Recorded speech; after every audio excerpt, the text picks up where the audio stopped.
तो बच्चों, पिछले लेक्चर में हमने आपको लिमिटिंग वैल्यू ऑफ सिग्मा बताई थी, पॉइजन्स रेशो बताई थी और स्ट्रेचिंग ऑफ वायर बताया था। एक ग्राफ बनाया था जिसमें 4 पॉइंट दिखाए थे ABCD कि कैसे कैसे इलास्टिक लिमिट क्रॉस होती है। ABCD कैसे कैसे वायर को खींचते हैं तो उसमें इलास्टिक लिमिट क्या होती है, क्रॉस होती है। किस लिमिट पॉइंट A बताया था उस तक स्ट्रेस के स्ट्रेन के प्रोपोर्शनल होता है। B में प्रोपोर्शनलिटी नहीं होती लेकिन वायर वापस लौट आता है अपनी पोजीशन पे। आप लोग लास्ट लेक्चर सुन लीजिएगा। अब इसके आगे बढ़ते हैं और अब बताता है आपको work done in stretching a wire. तो इसके लिए मैंने आपको बहुत ब्रीफ में लिख रखा है ना नोट्स, इसे आप थोड़ा डिटेल में लिख लीजिएगा। मैं आपको डिटेल में समझा देता हूँ। ये मैंने आपको पॉइंट वाइज लिख दिया था बहुत ब्रीफ में। तो इसमें आपका जैसे लिखा है यहाँ पे, ये लिखा है y is equal to stress upon stress, stress upon strain. y means Young's modulus, Young प्रत्यास्थता गुणांक। तो यंग प्रत्यास्थता गुणांक की वैल्यू क्या होती है, स्ट्रेस अपॉन स्ट्रेन, यानी प्रतिबल अपॉन विकृति। तो यंग प्रत्यास्थता गुणांक y होता है प्रतिबल बटे विकृति, स्ट्रेस अपॉन स्ट्रेन। और स्ट्रेस आपको पता है F अपॉन ए होता है, फोर्स पर यूनिट एरिया। तो स्ट्रेस के स्थान पे F अपॉन ए लिख लिया, यहाँ पे ये F अपॉन ए लिख लिया ऊपर। और स्ट्रेन भी पता है आपको, लंबाई में हुई वृद्धि डिवाइडेड बाई ओरिजिनल लंबाई, मूल लंबाई उसकी। तो change in length divided by original length, L by L ये लिख लिया। तो F divided by A the whole divided by L small l by capital L। तो ये आ गया FL डिवाइडेड बाई AL। तो F क्या आ गया इससे, इससे F आ गया YAL divided by capital L। ये किसकी वैल्यू आ गई, फोर्स की, in terms of Young's modulus. बल की वैल्यू, बल का वैल्यू आ गई यंग प्रत्यास्थता गुणांक की टर्म्स में। अब वायर जो है खिंचेगा, थोड़ा सा आपने फोर्स लगाया, खिंचा, जब आप फोर्स हटा देंगे तो वापस चला जाएगा वो अपनी जगह पे। तो वो एक स्प्रिंग की तरह काम करेगा वायर, लेकिन अंडर इलास्टिक लिमिट। इतना बल हम लगाएंगे कि वो इलास्टिक बना रहे, वो अपनी ओरिजिनल पोजीशन पर वापस चला जाए जब उस पर से बल हटा लें। तो वो एक स्प्रिंग की तरह काम करेगा, वो खिंचेगा और जैसी फोर्स हटाएंगे वापस चला जाएगा। तो वो स्प्रिंग की तरह काम करेगा, इसलिए स्प्रिंग कांस्टेंट डिफाइन कर दिया वायर का। स्प्रिंग कांस्टेंट ऑफ वायर आपको पता है, spring constant K is equal to क्या होता है, F upon L, F upon L. और F क्या था, Y A small L divided by capital L. तो ये वाली वैल्यू रख दो, F की यहाँ पे ये वाली वैल्यू रख दी। जब ये वैल्यू रख दी तो स्प्रिंग कांस्टेंट की वैल्यू आ गई YA डिवाइडेड बाई एल। और एक और वैल्यू यार थोड़ा सा ध्यान रखना पड़ेगा आपको। ये स्प्रिंग कांस्टेंट जो होता है, इधर कर देते हैं, स्प्रिंग कांस्टेंट जो होता है ये, इनफैक्ट जब भी स्प्रिंग पे किसी पे फोर्स लगाते हैं खींचने के लिए, तो वो उसमें होने वाले विस्थापन के प्रोपोर्शनल होते हैं, उसकी लंबाई में वृद्धि के प्रोपोर्शनल होती है। F is proportional to L होता है। और यही प्रोपोर्शनलिटी साइन हटा के हम इक्वल साइन लगा देते हैं और लिख देते हैं F is equal to KL। ये K स्प्रिंग कांस्टेंट होता है, F इजिकल टू KL। तो इस F इजिकल टू KL का भी हम यूज़ करेंगे, F इजिकल टू KL। अगर लंबाई में वृद्धि y होगी तो KY हो जाएगा, F इजिकल टू KY। अगर लंबाई में वृद्धि x होगी तो F इजिकल टू KX हो जाएगा, इस तरह से। तो अब आगे चलते हैं, ये अब अपना वीडियो हटा देता हूँ ज़रा। तो अब आगे चलते हैं। किसी भी इंस्टेंट पे, किसी भी समय, सपोज उस पर हमने फोर्स F प्राइम लगा रखी थी, किस पे, वायर पे, यानी स्प्रिंग पे। वायर स्प्रिंग की तरह काम कर रहा है। कितनी फोर्स लगा रखी थी, F प्राइम। और उस समय सपोज उस पर खिंचाव कितना था, Y था। स्ट्रेचिंग कितनी हुई थी उसकी, Y। तो आपको पता है कि F प्राइम फोर्स जो होगी वो Y के प्रोपोर्शनल होगी। और जब इक्वल साइन लगा देंगे तो F prime is equal to KY हो जाएगी, spring constant. F prime is equal to KY अभी ऊपर बताया था मैंने, F prime is equal to KY। अभी मैंने आपको बताया था F इज इक्वल टू क्या, KL बताया था, वही हो गया। अगर फोर्स F प्राइम है और स्ट्रेचिंग Y है, फोर्स एफ की जगह क्या है, एफ प्राइम है, और एल की जगह स्ट्रेचिंग क्या है, वाई, तो के वाई हो जाएगा ये, एफ प्राइम इक्वल टू के वाई। तो यही हमने मान लिया है। सपोज किसी समय पे फोर्स एफ प्राइम है और स्ट्रेचिंग क्या वाई है, तो आपको पता है कि फोर्स के वाई हो जाएगी। अब फोर्स उस पर कितनी लग रही है, के वाई। अब सपोज हमने उसे डी वाई और खींच दिया, कितना खींच दिया, डी वाई, ये लिखा है डी वाई, देखो गोला लगा दिया मैंने। अब ये फोर्स उस पर लगी हुई थी एफ प्राइम, और हमने उसे डी वाई और खींच दिया, छोटा सा, बहुत कम खींचा, छोड़ा हल्का सा डी वाई। तो उस डी वाई को खींचने में कितना वर्क होगा, force into displacement, work done. थोड़ा सा डी वाई खींचा तो उसमें वर्क डन क्या है, डी डब्ल्यू। थोड़ा सा डी वाई खींचने में वर्क डन क्या होगा, डी डब्ल्यू। और कितना होगा, फोर्स इनटू डिस्प्लेसमेंट, यानी एफ एफ प्राइम फोर्स था, फोर्स इनटू डी वाई, यानी एफ प्राइम डी वाई। और एफ प्राइम की ये वैल्यू पता है आपको, के वाई है, तो यहाँ पे एफ प्राइम के स्थान पे के वाई रख दीजिए, तो हो जाएगा के वाई डी वाई। तो किसी वायर पे एफ प्राइम फोर्स लगा था, उस फोर्स के कारण हमने उस फोर्स में हमने डी वाई खींच दिया उसे, तो फोर्स होगा के वाई डी वाई। अगर वो फोर्स लगाए और हमने उसे जीरो से एल खींचा है,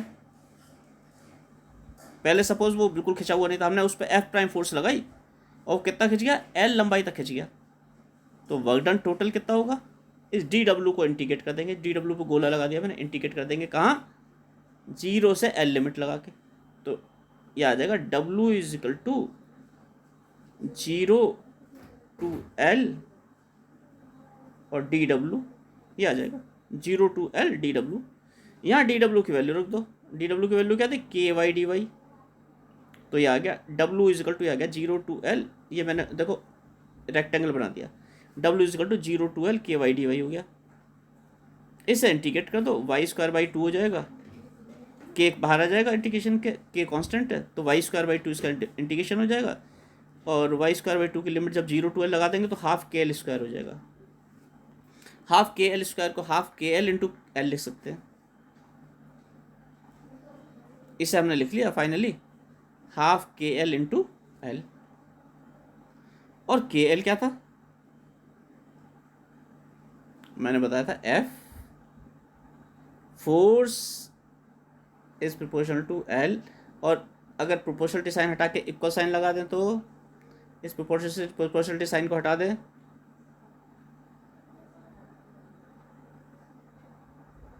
प्रोपोर्शनलिटी साइन हटा दें और इक्वल साइन लगा दें तो क्या हो जाएगा, spring constant F equal to K L आ जाएगा।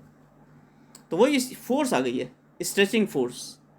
तो के एल क्या होती है, स्ट्रेचिंग फोर्स। तो हाफ, अगली लाइन में देखो डब्लू, ये रहा W is equal to half, ये रहा हाफ, यहाँ पे हाफ है, ये रहा हाफ ले लिया यहाँ पे हाफ, के एल माने स्ट्रेचिंग फोर्स, तो stretching force, small L extension, कितना खिंचा हुआ है, तो वर्क डन इनफैक्ट है क्या, हाफ इंटू फोर्स इंटू खिंचाव, एक्सटेंशन। एक्सटेंशन माने जितना एक्सटेंड हुआ है, जितना खिंचा हुआ है, जितनी स्ट्रेचिंग हुई है, तो half into stretching force into stretching, यानी वर्क डन क्या आ गया इनफैक्ट दिस, यानी हाफ एफ एल। तो work done half F L आ गया। और work done per unit volume अगर निकालें, अगर work done per unit volume निकालें तो ये तो टोटल वॉल्यूम में वर्क डन था हाफ एफ एल, और पर यूनिट वॉल्यूम निकालना है, प्रत्येक आयतन निकालना है, तो इसे आयतन से डिवाइड कर दो, वॉल्यूम से डिवाइड कर दो, तो हो गया half F L divided by volume. तो work done per unit volume आ जाएगा, हाफ एफ एल को किससे डिवाइड कर दिया, वॉल्यूम से डिवाइड कर दिया, तो ये कर दिया W divided by A L volume है। कोई वायर था ऐसा, ये वायर था, इसका एरिया ऑफ क्रॉस सेक्शन क्या था, इसका एरिया कितना था, ये जो एरिया था area of cross section A, और इसकी लंबाई कितनी थी एल, तो सॉरी कैपिटल एल मानी थी लंबाई, कैपिटल एल, स्मॉल एल तो एक्सटेंशन था, कैपिटल एल इसकी लंबाई थी, तो इसका वॉल्यूम कितनी हो गई, ए इंटू एल हो गई। पाई आर स्क्वायर एल होती है ना सिलेंडर की वॉल्यूम, तो ए होता है पाई आर स्क्वायर और इंटू एल, ये ना, तो पाई आर स्क्वायर एल होती है, तो वॉल्यूम होती है ए एल, तो ए एल से डिवाइड कर दिया, तो work done per unit volume क्या आ जाएगा, work done per unit volume आ जाएगा वर्क जो हाफ एफ एल है डिवाइडेड बाई ए एल, ये ए एल से डिवाइड कर दिया, यानी कि ये हाफ F/A/L/L। और आपको पता है F/A क्या होता है, आपको पता है F/A प्रतिबल होता है यानी स्ट्रेस होता है, और L/L क्या होता है, विकृति होती है यानी स्ट्रेन। तो work done per unit volume क्या आ रहा है, half into stress into strain. और यही वर्क डन जो वायर को स्ट्रेच करते हैं और खींच के रखते हैं, तो उसमें इलास्टिक पोटेंशियल एनर्जी की फॉर्म में स्टोर हो जाता है। और जब उस पर से लोड हटा देंगे, डिफॉर्मिंग फोर्स हटा देंगे, तो वायर अपनी उस इलास्टिक पोटेंशियल एनर्जी जो स्टोर थी उससे वो वापस चला जाता है, उस एनर्जी से खिंच के। अब आगे बढ़ते हैं। ये पूरा हो गया work done in stretching a wire. अब नेक्स्ट टॉपिक पे आते हैं।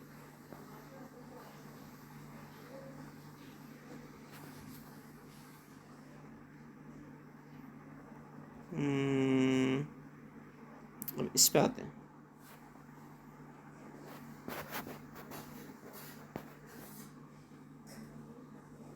ये टॉपिक है टॉर्शन ऑफ अ सिलेंडर। आपको दिख रहा होगा, मैं थोड़ा और बड़ा कर देता हूँ। टॉर्शन ऑफ अ सिलेंडर यानी सिलेंडर को ज़बरदस्ती घुमाना है।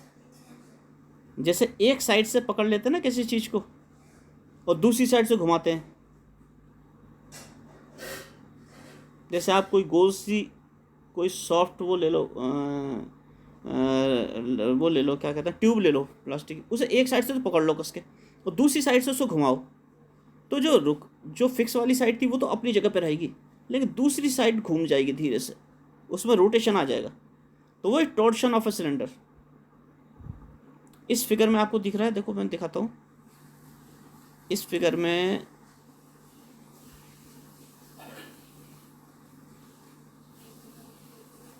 इसे इधर ले आते हैं। इस फिगर में देखो बेटा, ये वाली साइड जो है, अरे ये हट जा, एक मिनट, हट नहीं रहा, अब हट गया। इसमें ये वाली साइड जो है सिलेंडर की, ये तो फिक्स कर दी है, ऊपर चिपका दी है। ये पूरी सरफेस क्या है, ऊपर चिपका दी है। और नीचे वाली साइड को हम कैसे घुमा रहे हैं, नीचे वाली साइड को हम, इस वाली साइड को हम ऐसे घुमा रहे हैं, इधर की तरफ ट्विस्टिंग कर रहे हैं। समझ ना, इस तरह से घुमा रहे हैं रॉड को, सिलेंडर को, या तुम कह लो ऐसे,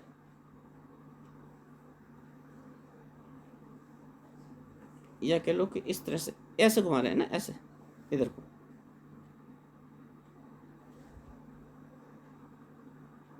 इस तरह से घुमा रहे हैं, ऐसे ऐसे घुमाना है नीचे साइड को। तो क्या होगा, इसका रिजल्ट होगा, अगर ये ऊपर कोई पॉइंट है यहाँ पे ए, ये जो ए पॉइंट बना रखा है मैंने, यहाँ पे बना रखा है गोला में, ए पॉइंट बना रखा है, ये बड़ा करके दिखाऊंगा, चलो बड़ा कर देते हैं इसे। देखो ये पॉइंट है ए, ये जो ऊपर पॉइंट है, ये पूरी साइड क्या थी, फिक्स थी, तो पॉइंट ए तो हिलेगा ही नहीं। ये पूरी साइड क्या थी, फिक्स, चिपका देती किसी से। हमें क्या करना है, नीचे वाली साइड को घुमा रहे हैं, तो नीचे वाली साइड जो होगी, नीचे वाली साइड में जो पॉइंट है बी, ये दिखा रखा मैंने बी, गोला बना दे बी, ये पॉइंट घूम के बी प्राइम पे आ जाएगा। ये मैंने अंदर कोई पॉइंट लिया सरफेस में ना, अंदर की तरफ, सिलेंडर बाहर वाला है।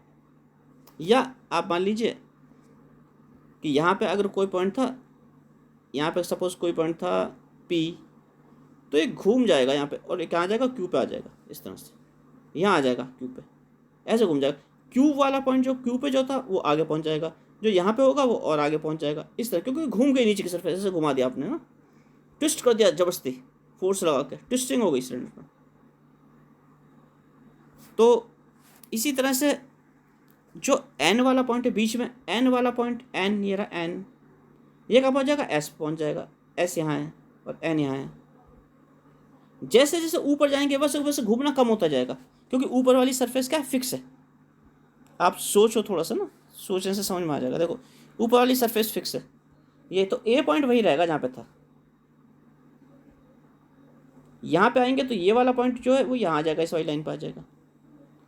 इससे ऊपर ये वाला पॉइंट यहाँ आ जाएगा, इस वाली लाइन पे आ जाएगा, यहाँ पे आ जाएगा, इस वाली लाइन पे येलो पॉइंट। लेकिन जैसे जैसे नीचे की तरफ जाएंगे वैसे वैसे गैप बढ़ता जाएगा पॉइंट्स में,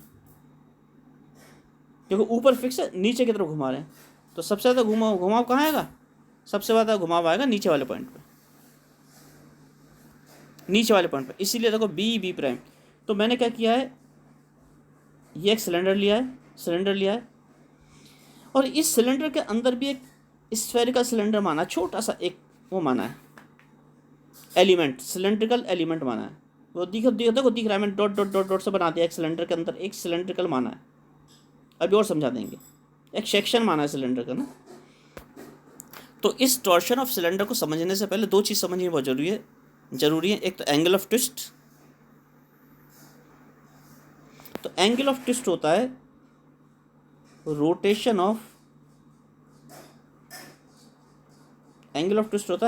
of cross section. Cross section माने एरिया, क्रॉस सेक्शनल एरिया, वो कितना घूम रहा है, ये एंगल ऑफ ट्विस्ट होता है। तो एंगल ऑफ ट्विस्ट जैसे नीचे वाली सरफेस के लिए देखो बी कहाँ पहुँच गया। देखो सबसे वाला, मैं सिलेंडर दोबारा दिखाता हूँ आपको, इसे इधर कर लें। देखो ऊपर वाला ये पॉइंट माना है, बीच का सेंटर माना है ओ, ऊपर का माना है, नीचे का क्या माना है ओ प्राइम, ये ओ प्राइम है बेटा। ऊपर का सेंटर है सर्कल का ओ, नीचे का है ओ प्राइम। ये पॉइंट है बी, ये पॉइंट है बी प्राइम और ये पॉइंट है A.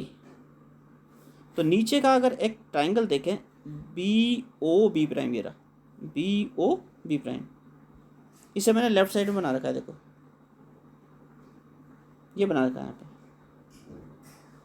B O B prime, ये बना रखा है बी ओ बी प्राइम। ये एंगल है फाई, ये कह रहा था एंगल ऑफ ट्विस्ट कि कितनी ट्विस्टिंग हुई, कितना घूमा। लेकिन ये एंगल ऑफ ट्विस्ट जैसे जैसे हम ऊपर जाएंगे वैसे वैसे कम होता जाएगा, क्योंकि ऊपर की साइड तो कम घूम रही है। यहाँ पे जाएंगे तो थोड़ा कम घूमेगा, यहाँ पे जाएंगे और कम घूमा हुआ, यहाँ पे जाएंगे तो और कम घूमा हुआ, यहाँ पे जाएंगे तो और कम घूमा हुआ, यहाँ पे जीरो घूमा हुआ। तो एंगल ऑफ ट्विस्ट सबसे ऊपर तो जीरो होगा, जो फिक्स सरफेस है उस पर एंगल ऑफ ट्विस्ट कितना जीरो, और नीचे की तरफ एंगल ऑफ ट्विस्ट बढ़ता जाएगा, फाई की वैल्यू का बढ़ती जाएगी और सबसे नीचे सबसे ज़्यादा आ जाएगी। सबसे नीचे मैं दोबारा दिखा देता हूँ एनलार्ज करके, और एनलार्ज कर दिया। देखो सबसे नीचे एंगल ऑफ ट्विस्ट क्या होगा, ये रहा बी ओ बी प्राइम, ये रहा बी ओ बी प्राइम, ये फाई एंगल। इससे ऊपर जाएंगे तो एंगल ऑफ ट्विस्ट कितना आ जाएगा, ये वाला पॉइंट यहाँ आ गया है, ये वाला पॉइंट क्या आ गया, ये दोबारा बना देते हैं, ये बी वाला पॉइंट क्या आ गया, बी प्राइम पे आ गया। इससे ऊपर जाएंगे तो क्या आ जाएगा, इससे ऊपर जाएंगे तो ये आ जाएगा, तो ये आ जाएगा एंगल ऑफ ट्विस्ट। यहाँ पे ये था एंगल ऑफ ट्विस्ट, इससे और ऊपर जाएंगे तो एंगल ऑफ ट्विस्ट क्या आ जाएगा, ये आ जाएगा, ये आ जाएगा। इससे और ऊपर जाएंगे तो और कम आ जाएगा, ऐसा करके कम होता जाएगा एंगल ऑफ ट्विस्ट, क्योंकि एंगल की वैल्यू कम होती जाएगी, क्योंकि ट्राइंगल देखो पतला होता जा रहा है ऊपर। और सबसे ऊपर क्या हो जाएगा, angle of twist A point पे जीरो हो जाएगा।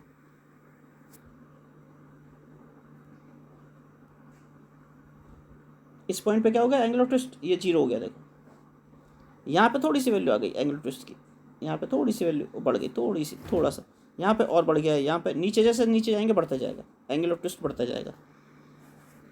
कोई बीच के सेक्शन में एंगल ऑफ ट्विस्ट क्या हो जाएगा, N M S, angle N M S, ये एंगल ए वाला एंगल हो जाएगा एंगल ऑफ ट्विस्ट। और नीचे वाले सेक्शन में सबसे ज़्यादा क्या हो जाएगा, B O prime B prime, B O prime B prime, ये एंगल ऑफ ट्विस्ट हो गया। तो फिर छोटा कर देते हैं, यहाँ आ जाते हैं, यह एंगल ऑफ ट्विस्ट, ये आपको दिख रहा है एंगल ऑफ ट्विस्ट हो गया। यहाँ मैंने लिख दिया है B prime O prime B, यानी बी प्राइम इधर ले लिया, B prime O prime B, एक ही बात है, B O prime B prime लिखो या B prime O prime B लिखो। ये लिख दिया मैंने B prime O prime B, इसे B O prime B prime B लिख सकते हैं। ये एंगल जो है मैंने आपको बता दिया, जैसे जैसे ऊपर से नीचे आएंगे बड़ा होता जाएगा। तो ये लिखा है this angle is proportional to the distance of the cross section from the upper fix end. Upper fix end कौन सा है, ऊपर का, ये वाला फिक्स एंड है, ये वाला ऊपर वाला फिक्स एंड है, ये वाला फिक्स एंड है ऊपर वाला। तो इससे जैसे जैसे नीचे की तरफ आएंगे ये एंगल बढ़ता जाएगा, जैसे जैसे आप नीचे मूव करेंगे तो एंगल क्या होगा, बढ़ता जाएगा, एंगल ऑफ ट्विस्ट। एक होता है angle of share. Angle of share क्या है,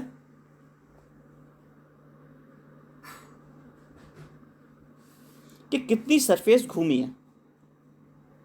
ये तो ट्विस्ट था, ट्विस्टिंग कितनी हुई है, एंगल ऑफ ट्विस्ट था कि ट्विस्टिंग कितनी है। और शेयर क्या हुआ, सरफेस में डिफॉर्मेशन कितना हुआ है, या पढ़ चुके हैं पहले वैसे जब हमने मॉडुलस ऑफ रिजिडिटी पढ़ा था।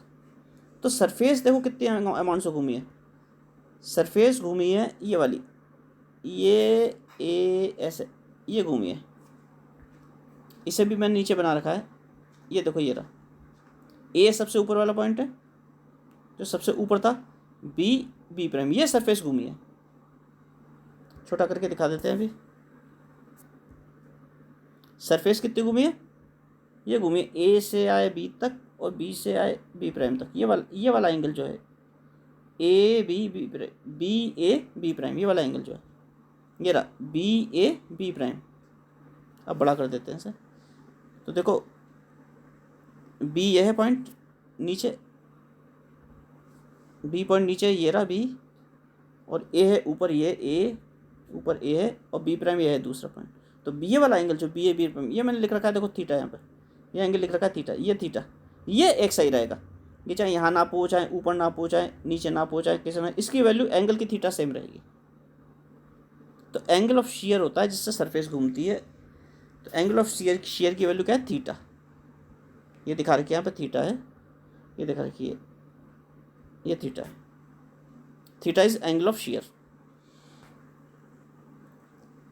अब दो चित्र आप ध्यान से देखिए, दोनों चित्रों को एक साथ दिखा देता हूँ मैं पेपर पे किस तरह से एडजस्ट करके। हाँ ये एक तो ये बी बी प्राइम आर्क है, एक यहाँ पे बी बी प्राइम आर्क है। तो angle is equal to arc upon radius. अच्छा ये एल मैंने यहाँ पे देखो एल लंबाई ली है इसकी सिलेंडर की, सिलेंड्रिकल वायर कह दो या सिलेंडर कह दो, एक ही बात है, एल लंबाई ली है। तो ये रहा एल, ए से बी तक यहाँ पे एल दिखा रखा है ये। तो इस arc angle is equal to arc upon radius, कोण बराबर चाप बटे त्रिज्या। तो यहाँ पे चाप क्या है, बी बी प्राइम, आर्क क्या है, बी बी प्राइम। तो बी बी प्राइम की वैल्यू क्या होगी, एंगल इंटू रेडियस। तो ये जो ओ प्राइम से बी तक का डिस्टेंस था, ओ प्राइम से बी तक का डिस्टेंस यहाँ, ये जो ये है ओ, यहाँ पे जो फिगर बना रखी ओ से, दोबारा बताता हूँ, इसे एनलार्ज कर देते हैं थोड़ा सा, इसे एनलार्ज कर देते हैं। यहाँ पे देखो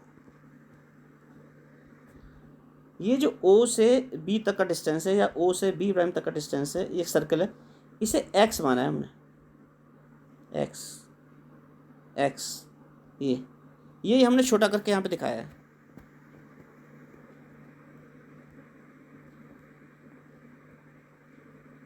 ये रहा, यहाँ पे देखो ये रहा एक्स, ये एक्स माना है मैंने अंडरलाइन कर दिया।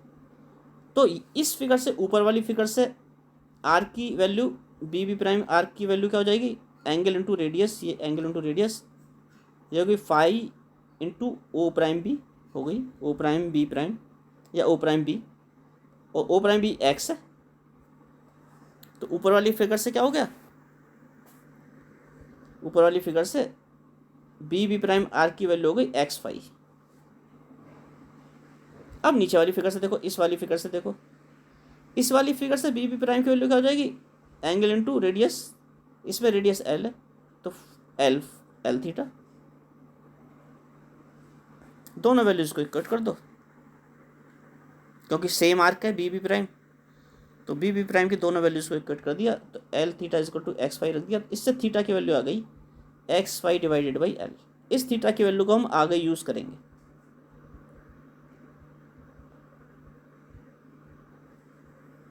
अब सपोज हमारे पास एफ फोर्स थी जो टेंजेंशियल फोर्स है, जो acting on the base of elementary cylindrical shell. Elementary cylinder कौन सा है, दोबारा मैं ऊपर दिखा देता हूँ, एलिमेंट्री सिलेंड्रिकल शेल, ऊपर फिगर पे आते हैं। ये जो देखो बेटा बना रखा है मैंने डॉट डॉट, ये जो बना रखा है बी बी प्राइम जिस पे पॉइंट है, ये बीच वाला, ये वाला, और ये ऊपर ले रखा है ये सीधा, ये एलिमेंट्री सिलेंड्रिकल सेल ली है, एलिमेंट्री। इस फिगर को दिखाते हैं, देखो ये बीच में जो बना रखा है सिलेंडर के, ये हमने एक छोटा सा एग्जांपल के लिए बीच में लिया है, एक ये वाला लिया है ना सर, ये वाला, ये लिया है elementary cylindrical shell. Elementary cylindrical shell. और इसका बेस कौन सा है? इसका बेस ये रहा, ये दो गोले बना रखे हैं ऐसे करके, ये दो गोले बना रखे हैं, ये बेस है। इस बेस को मैंने नीचे भी बना दिया है। सपोज इस पे एक फोर्स लग रही है टेंजेंशियल एफ, इस सिलेंड्रिकल सेल पे क्या लग रही है? ये जो सिलेंड्रिकल सेल है इसके बेस में जो एलिमेंट्री सेल है ये, इस पे एफ फोर्स लग रही है सपोज नीचे, तभी तो नीचे घूमेगा, नीचे ही तो घुमा रहे हैं हम। तो हमने फोर्स का लगाई है, बेस में लगाई है, ऊपर तो फिक्स है, हमने नीचे घुमाने के लिए फोर्स लगाई है ऐसे करके। तो सपोज इस पॉइंट और टेंजेंशियल होगी, इस फोर्स मान लो फोर्स ऐसे लगाई आपने यार, तो इसे मैंने नीचे बना रखा है, ये रहा।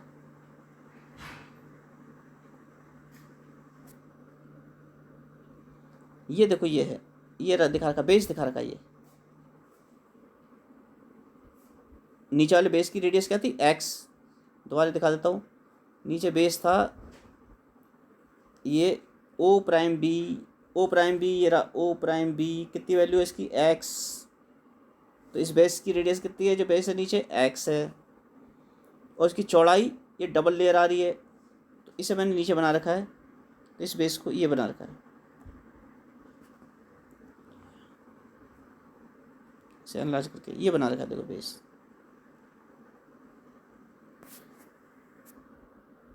ये बेस बना रखा है पे, देखो इसकी चौड़ाई ये देखो बेस बना रखा है पूरा।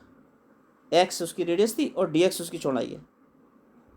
इस पर टेंजेंशियल फोर्स लग रही है हर जगह, एफ। कितनी लग रही है? एफ।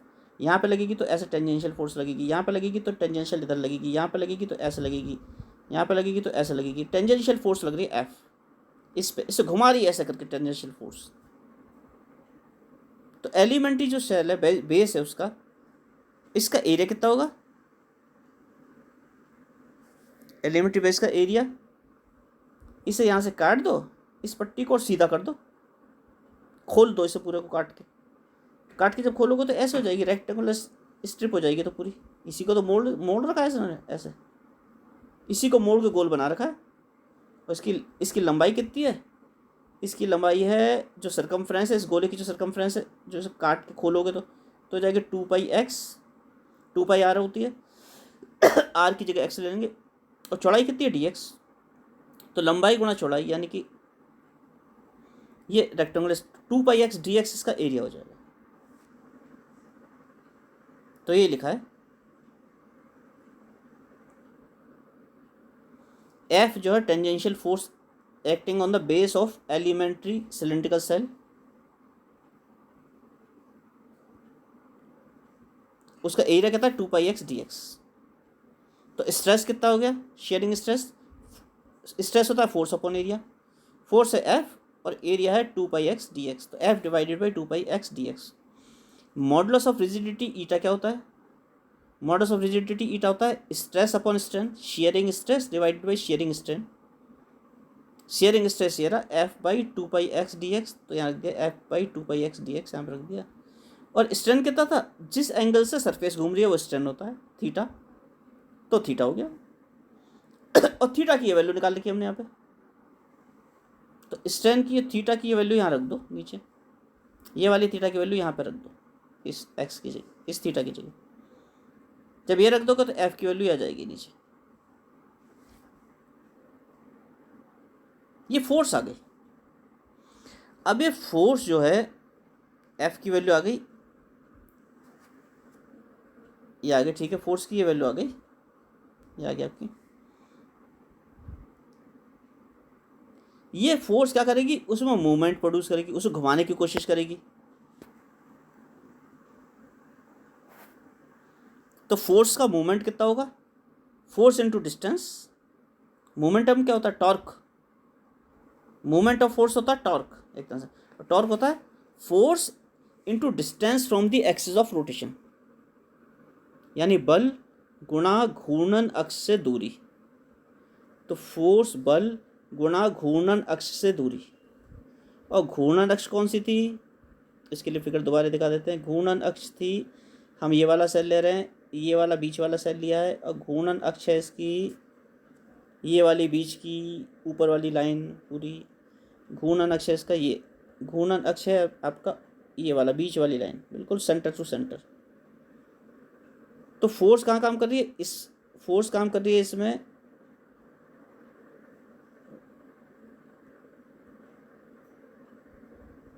ये बार बार लाइन सर ये हटा देते हैं। इसमें फोर्स का काम कर रही है, फोर्स कर रही है इस पे काम, यहाँ पे एफ, और घूर्णन अक्ष से दूरी कितनी है फोर्स की, बी पॉइंट पर काम कर रही है, तो O B, O prime B वो है एक्स, तो एफ इंटू एक्स, तो टॉर्क यानी कि मूवमेंट ऑफ द फोर्स हो गया एफ इंटू एक्स। तो ये लिख दिया हमने,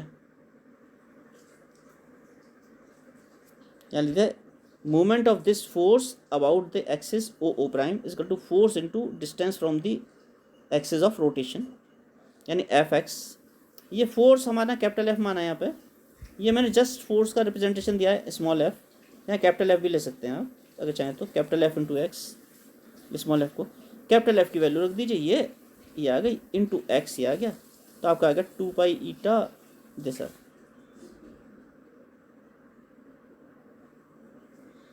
अब ये आ गया couple, movement of force means twist, यानी कपल, कपलिंग, कपल जो फोर्स का कपल, फोर्स, तो फोर्स का कपल, ये कितना घुमा रहा है इसे सिलेंडर को, ये जो बेस था ना एक्स रेडियस का, उसे 5 एंगल से घुमा रहा था।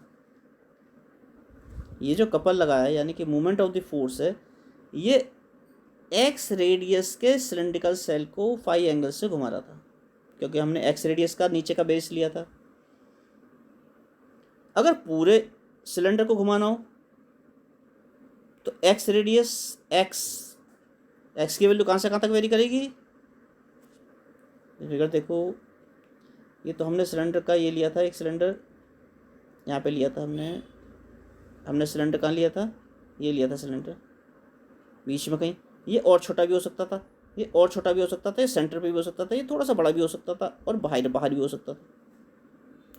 तो एक्स अगर ये बिल्कुल सेंटर पे होता तो एक्स की वैल्यू 0 होती, अगर ये बिल्कुल बाहर होता तो एक्स की वैल्यू r होती। तो एक्स की वैल्यू कहाँ से कहाँ तक वेरी करेगी, एक्स की वैल्यू वेरी करेगी 0 टू r। तो टोटल टॉर्क कितना आएगा, टोटल कपल रिक्वायर्ड कितना आएगा, टोटल कपल रिक्वायर्ड आएगा, इस जो कपल है इसे इंटीग्रेट कर दो, क्योंकि ये तो केवल एक्स रेडियस को 5 एंगल पे घुमा रहा था, और रेडियस कहाँ से, एक्स की वैल्यू कहाँ से कहाँ तक वेरी कर रही है, एक्स की वैल्यू वेरी कर रही है 0 टू r वेरी कर रही है, तो 0 टू r, और ये इसके इंटीग्रेट कर दो,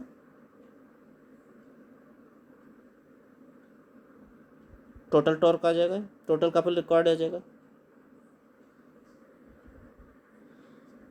इसमें सब कांस्टेंट है, सबको कांस्टेंट को बाहर ले लो, केवल क्या कांस्टेंट नहीं है, एक्स कांस्टेंट नहीं है, तो एक्स क्यूब डी एक्स का इंटीग्रेशन हो जाएगा, एक्स क्यूब डी एक्स का होता है x4/4, x4 डिवाइडेड बाई 4, तो इंटीग्रेशन ही आ जाएगा। इंटीग्रेशन आपको आता है थोड़ा सा, 0 टू r लिमिट लगा देना,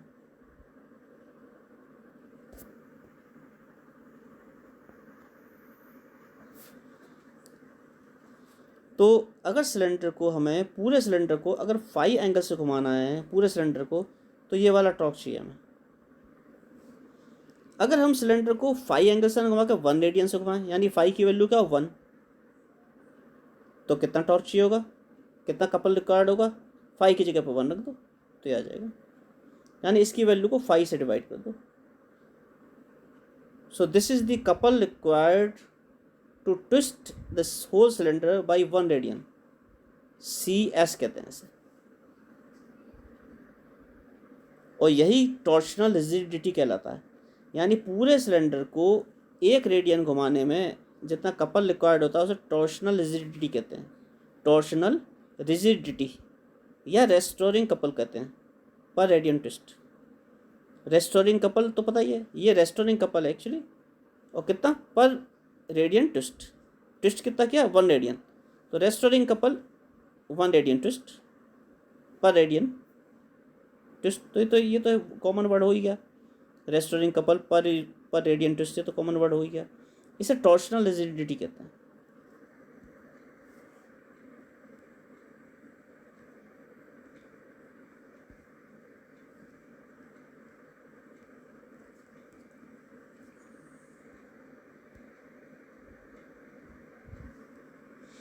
अब अगले पेज पे आते हैं, इसी के आगे, ये हमने सिलेंडर के लिए निकाल लिया पूरे के लिए, अगर हमारा सिलेंडर होलो था, हमारे क्या हो रहा था, हमारे एक्स की वैल्यू कहाँ से कहाँ तक वेरी कर रही थी, हमारी 0 to R वेरी कर रही थी। क्यों?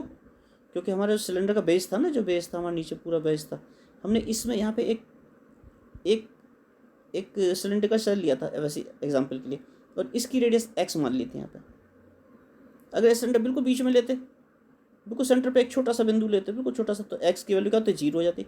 इससे थोड़ा बड़ा लेते तो x की वैल्यू और बढ़ जाती, इससे थोड़ा और बड़ा लेते तो x की वैल्यू और बढ़ जाती। ऐसे बढ़ते बढ़ते x की वैल्यू कहाँ पहुँच सकती है, R तक पहुँच सकती है। तो 0 0 यहाँ पे x की वैल्यू और R है यहाँ पे।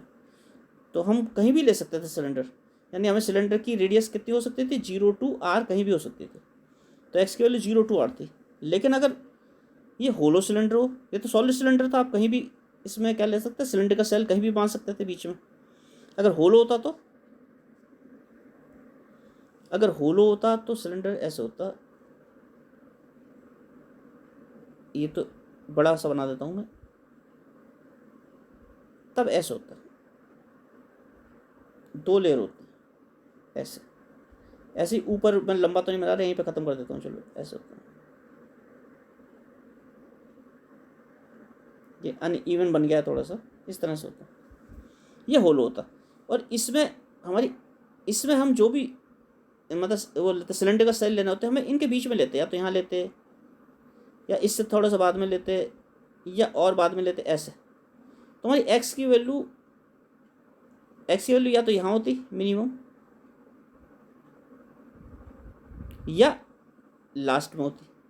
तो इसमें अगर हम ऐसे लेते तो एक्स की वैल्यू या तो ये होती मिनिमम, R1, सपोज ये R1 है, या हमारी एक्स की वैल्यू क्या होती, इस सेंटर से यहाँ तक होती, R2। इन यहाँ अंदर नहीं हो सकती थी, इस खोखले पार्ट में नहीं हो सकता हमारा कोई सिलेंडर का सेल, क्योंकि खोखला है, तो बीच में खोखला है, होलो है, तो इसके बीच में तो मान ही नहीं सकते।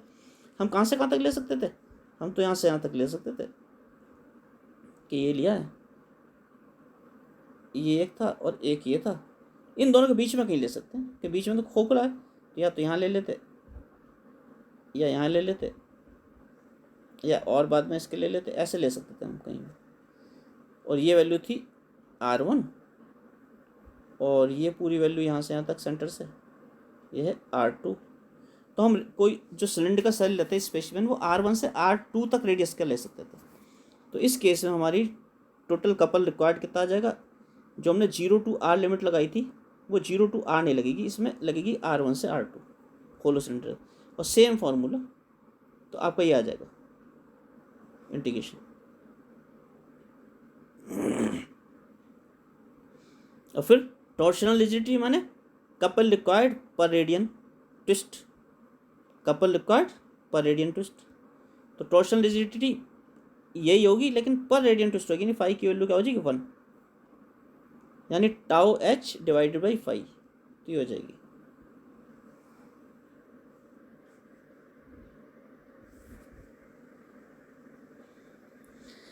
अब ये तो सिलेंडर था, इसमें वर्क डन कितना होगा। अगर किसी को ट्विस्ट कर रहे हैं वायर को या सिलेंडर को, सिलेंडर और वायर एक ही बात है, कोई पतला सिलेंडर ले लो तो वायर हो जाएगा बहुत पतला, वायर भी सिलेंड्रिकल शेप का होता है। तो वर्क डन इन ट्विस्टिंग है वायर और सिलेंडर। जो वर्क डन होता है, अगर हम ट्विस्ट करते हैं किसी भी सिलेंडर को, वायर को, और ट्विस्ट करके पकड़े रहते हैं, तो वही वर्क क्या होता है, उसमें इलास्टिक पोटेंशियल एनर्जी की फॉर्म में सेव हो जाता है। प्रत्यास्थता के कारण जो स्थितिज ऊर्जा उसमें होती है, वो उसमें सेव हो जाती है। तो वो जो सेव हो जाती है, जब हम चूज छोड़ेंगे तो वापस वायर घूम के अपनी जगह पर आ जाएगा। तो वो वर्क कितना होगा, तो हमें पता है कि रिस्टोरिंग टॉर्शनल कपल जो सिलेंडर के एंड पे लगा था, जिस सिलेंडर की लेंथ L थी, रेडियस R थी, और उसे फाई एंगल से घुमाया गया था, तो रिस्टोरिंग कपल ये रिक्वायर्ड था हमारा। इनफैक्ट ये भी मत करो, रिस्टोरिंग कपल रिक्वायर्ड था ये वाला, ये हमने फॉर्मूला ड्राइव कर लिया था। इसमें पाई कांस्टेंट है, वायर का मॉडुलस ऑफ रिजिडिटी, वायर जिस मटेरियल का होगा, मॉडुलस ऑफ रिजिडिटी मटेरियल पर डिपेंड करता है। तो अगर हमने कोई वायर ले लिया, उसका मटेरियल तो फिक्स हो ही गया, तो उसका मॉडुलस ऑफ रिजिडिटी की वैल्यू भी कांस्टेंट होगी, और उसकी रेडियस भी फिक्स होगी, क्योंकि आपने ले लिया उसे एक फिक्स रेडियस का, उसकी लंबाई भी आपने ले ली है कोई, तो अब ये टाउ किस पे डिपेंड कर रहा है कि आप उसे कितना घुमा रहे हैं, फाई कितना है। फाई वेरी कर सकता है, ये 1 रेडियन भी हो सकता है, 2 भी हो सकता है, 2.5 भी हो सकता है, ये समझ गए ना, 10 भी हो सकता है। तो ये जो अंदर की चीज़ थी पूरी, ये जो अंदर की चीज़ थी, ये तो कांस्टेंट है एक तरह से गिवन वायर के लिए या गिवन सिलेंडर के लिए, गिवन मटेरियल के सिलेंडर के लिए। तो इसे सी ले लिया, तो टाउ जो रिक्वायर्ड है, कपल जो रिक्वायर्ड है, फोर्स का कपल, वो इनफैक्ट सी फाई है। वो कितना है, सी इंटू फाई।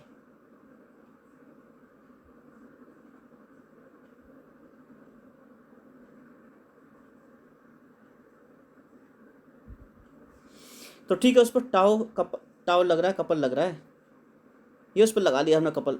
अब उस कपल के अंतर्गत हम उसे डी फाई और घुमा रहे हैं, हमने डी फाई एंगल और घुमा दिया उसे। तो वर्क डन कितना हो जाएगा, मोमेंट ऑफ फोर्स यानी couple into D phi. Angular, आपको पता है एंगुलर जब रोटेशन होता है तो टॉर्क टॉर्क टॉर्क इंटू यानी बल आघूर्ण गुणा एंगल, कोण, torque into angle, torque into angle, तो बल आघूर्ण गुणा कोण। तो वही हो गया वर्क डन। अगर डी फाई घुमाते हैं, ये हमने टॉर्क लगा रखा है उस पर, अगर उस टॉर्क के अंतर्गत आप डी फाई घुमाएंगे इसे, तो वर्क डन कितना हो जाएगा, डी डब्ल्यू। डी फाई बहुत छोटा सा, इसलिए वर्क डन बहुत छोटा सा, टाउ इंटू डी फाई। और टाउ की value C phi D phi, बहुत छोटा सा घुमाया आपने डी फाई। लेकिन इसी टॉर्क के अंदर, ये टॉर्क लगा हुआ है, आप छोटा सा ना घुमा के उसे बिल्कुल फाई एंगल पे घुमा दें। ये रहा फाई एंगल, आप किस पे घुमा रहे हैं, फाई एंगल पे घुमा दें उसे। फाई की वैल्यू यहाँ पे 0 थी, यहाँ पे बिल्कुल घुमा हुआ नहीं था वायर, और आप यहाँ पे ले आते हैं इस पॉइंट को, नीचे वाले को घुमा के पॉइंट को बी को कहाँ तक ले आते हैं, बी प्राइम पे ले आते हैं। यानी हमने फाई एंगल घुमा दिया पूरा टॉर्शन उसे, यानी 0 to फाई घुमा दिया। तो वर्क डन कितना हो जाएगा, टोटल वर्क डन, इस डी डब्ल्यू को इंडिकेट कर दो कहाँ, 0 to फाई लिमिट पे। डी डब्ल्यू को इंडिकेट कर दिया 0 to फाई लिमिट पे। तो डी डब्ल्यू की वैल्यू होगी C phi D phi, half C phi square. यही वर्क डन को होता है इलास्टिक पोटेंशियल एनर्जी की फॉर्म में वायर में स्टोर हो जाता है। और जैसे ही आप उस पर ट्विस्ट लगाना बंद कर देते हैं, फोर्स लगाना, कपल लगाना बंद कर देते हैं, फोर्स लगाना बंद कर देते हैं, तो वायर इसी इलास्टिक पोटेंशियल एनर्जी से वापस आ जाता है अपनी ओरिजिनल पोजीशन में। लेकिन ये सब अंडर इलास्टिक लिमिट होना चाहिए, ऐसा नहीं होना चाहिए कि बहुत ज़्यादा फोर्स लगा दिया तो फिर तो घुमा ही रह जाएगा वो अपनी जगह पर। तो अंडर इलास्टिक लिमिट ये स्टोर हो जाता है इलास्टिक पोटेंशियल एनर्जी की फॉर्म में। तो इस लेक्चर को हम यही ख़त्म करते हैं, इसके आगे का नेक्स्ट लेक्चर में डिस्कस करेंगे।